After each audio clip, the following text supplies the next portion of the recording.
शरीर मरता है, आत्मा नहीं मरती। मनुष्य के शरीर का जन्म और मृत्यु होना संसार का एक शाश्वत नियम है, परंतु आत्मा की प्रकृति इससे भिन्न होती है। आत्मा को शाश्वत, अविनाशी और अमर कहा गया है। आत्मा से संबंधित कई शास्त्रों में, विशेषकर भगवत गीता, उपनिषद और वेदों में इस विषय पर विस्तृत विवरण मिलता है। आत्मा का स्वरूप आत्मा को अदृश्य, अजेय और अविनाशी माना गया है।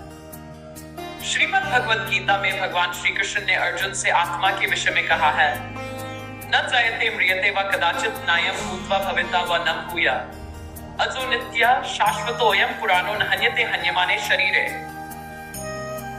इस श्लोक का अर्थ है कि आत्मा न तो जन्म लेती है और न ही इसकी मृत्यु होती है। यह अमर है, शाश्वत है और इसका विनाश नहीं हो सकता। जब शरीर नष्ट होता है तब भी आत्मा का कोई नाश नहीं होता। शरीर का जन्म और मृत्यु होना तो उसके स्थूल रूप की प्रवृत्ति है, जबकि आत्मा की प्रवृत्ति सूक्ष्म, अविनाशी और अजर अमर की होती है। शरीर और आत्मा का संबंध, मनुष्य का शरीर और आत्मा एक दूसरे से जुड़े तो हैं, परंतु इन दोनों का अस्तित्व भिन्न है। शरीर भौतिक तत्वों से बना है और समय के साथ इसका क्षरण होता है, जबकि आत्मा एक असीम और अनश्वर तत्व है। जैसे एक व्यक्ति अपने वस्त्र बदलता है, वैसे ही आत्मा नए शरीर धारण करती है।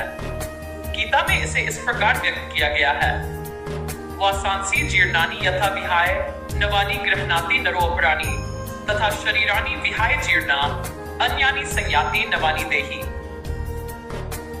इस श्लोक का अर्थ है कि जैसे व्यक्ति पुराने कपड़ों को छोड़कर नए कपड़े पहन लेता है, वैसे ही आत्मा पुराने शरीर को छोड़कर नए शरीर में प्रवेश करती है।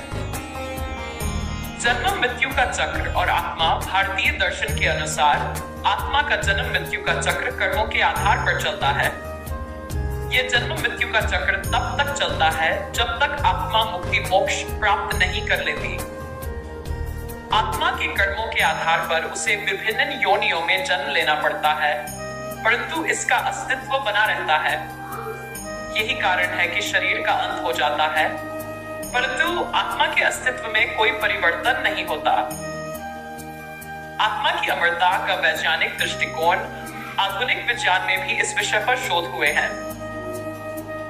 कुछ वैज्ञानिक मानते हैं कि आत्मा ऊर्जा का एक रूप हो सकती है और भौतिक विज्ञान के सिद्धांतों के अनुसार ऊर्जा को नष्ट नहीं किया जा सकता है, केवल एक रूप से दूसरे रूप में परिवर्तित किया जा सकता है।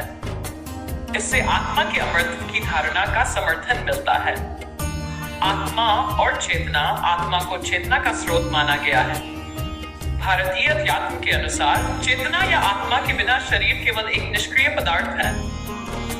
चेतना का अस्तित्व ही यह प्रमाणित करता है कि आत्मा का अस्तित्व है और वह शरीर के निर्जीव हो जाने के बाद भी अमर रहती है। निष्कर्ष, आत्मा का अमर होना एक शाश्वत सत्य है, जबकि शरीर का मरना भौतिक अस्तित्व का अनिवार्य भाग है। आत्मा की अमरता पर विश्वास हमें जन्म मृत्यु के चक्र को समझने में सहायता प्रदान करता है और जीवन को एक विशेष अर्थ देता है।